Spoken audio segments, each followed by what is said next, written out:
Welcome once again to St. Paul's Church National Historic Site here in Mount Vernon, New York, in our series History from St. Paul's. Today, we explore the story of Alfred H. Duncombe, who earned a fortune as a brush manufacturer in New York City in the 19th century before purchasing a large estate about a mile from the church. His burial at St. Paul's is marked by a tall obelisk, but the stately symbol of endurance belies a struggle over his legacy that reveals a Pulp Fiction storyline. Born in Connecticut in 1805, Alfred was only 3 when his British-born father died, and his mother moved the family to New York City, where other relatives lived. At a young age, Duncombe was apprenticed to Daniel Berrien, the city's leading brush maker.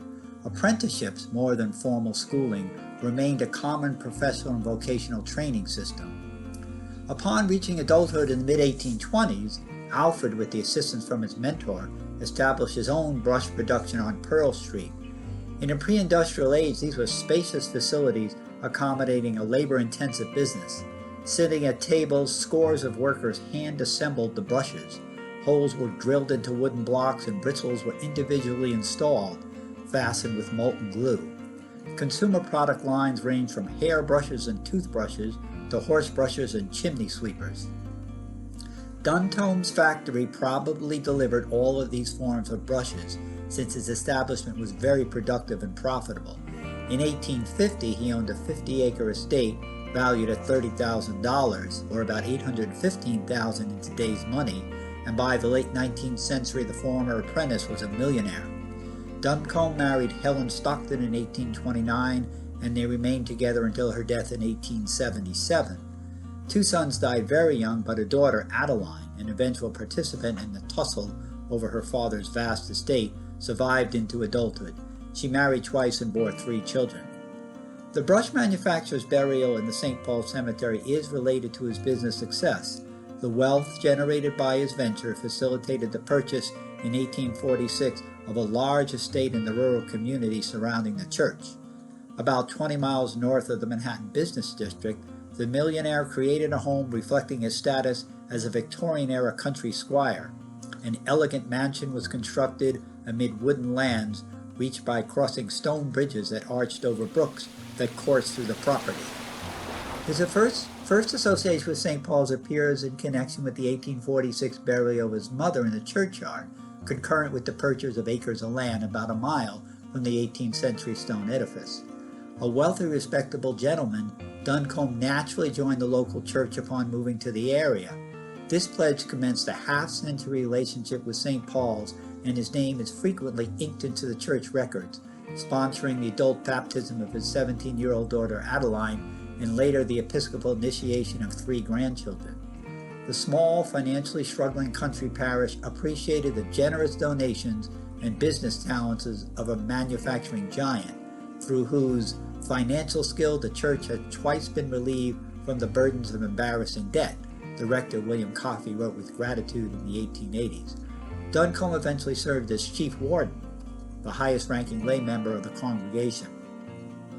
While his biography suggests a public-spirited, triumphant 19th century businessman who retired early, the more intriguing chapter of his life originated with the death of his wife Helen in 1877, who was buried at St. Paul's. Within a year, Duncombe, by then in his mid-70s, remarried, choosing as a bride a woman named Naomi Lamoureux, who had recently moved to Westchester County. She was 40 years younger than Alfred and had married previously. Reverend Coffey, certainly sympathetic to the church's chief warden, reported in the mid-1880s that Duncombe, living with his young wife, passes the evening of his days in quiet and retirement. In an alternative view, Adeline, Duncombe's daughter from the first marriage, claimed that Naomi was well aware of Alfred's wealth and employed charm and cutting to facilitate the marriage. This allegedly shrewd maneuver would have some confirmation through Naomi's arrangement of the eviction of Adeline and her family from a Mount Vernon residence owned by her father. In addition, Adeline was omitted from the line of inheritance of her father's estate. Naturally, the disparaging concept, which did circulate at the time, of a fortune hunter emerges. Although elderly rich widowers marrying younger women was not unheard of in Victorian America or later. At any rate, Naomi and Alfred lived in matrimony for 15 years through 1893, when Alfred died in his late 80s, followed by internment at St. Paul's. He left his estate valued at $2 million to Naomi, who was nearly 50. Controversies and battles over money, property, and reputation that dragged on for decades, prosecuted in the courts and heavily recounted in newspapers, should be understood in that context. We are talking about an inheritance, liquid assets, real estate holdings, and other sources worth more than $50 million in today's value.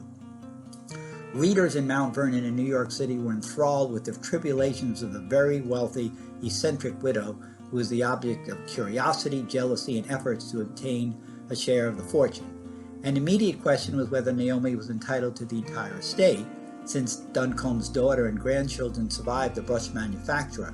Adeline, his daughter, challenged the validity of the transfer of the whole estate to Naomi. While the courts upheld the conveyance, Naomi agreed to private settlements calling for the payments of $30,000, about $750,000 today, to Adeline, who died in 1898, followed by burial at St. Paul's near her parents.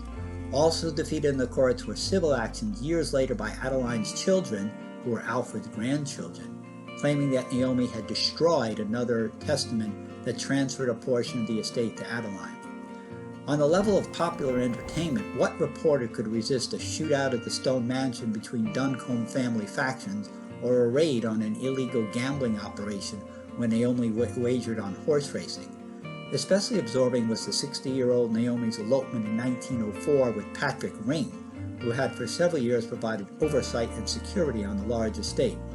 Previously a professional wrestler, Ring also supervised the building of the sparkling Mount Vernon Opera House, erected with funding drawn from Naomi's inherited fortune. Months before the wedding, Naomi horsewhipped Ring in public while he was conversing with another woman.